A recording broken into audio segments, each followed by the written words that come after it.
How to log out of new Outlook app on Android. Hello everyone, welcome to this channel. I'm here to help you out today, so without any delay, let's get started.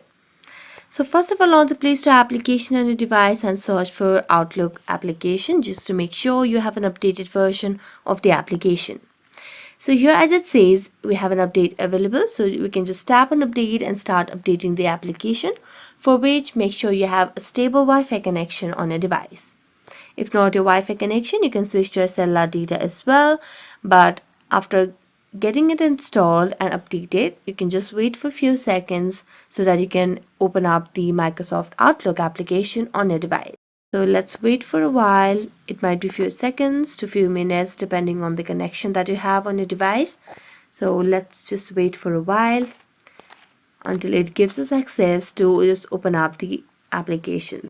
So let's tap on open, as it has already updated the application. So make sure that you're logged into your account, and as you're logged into your account, simply tap on the Google icon at the top left corner of the screen and then tap on settings. As you tap on settings, scroll down, and here you can see there's no options to log out. So let's tap on account over here, and here you can see there's no option to log out over here as well. So simply you can either just add account, create new account, or switch your accounts, but logging out of your new Outlook app is not possible. So that's it. Thank you so much for watching this video. See you next time.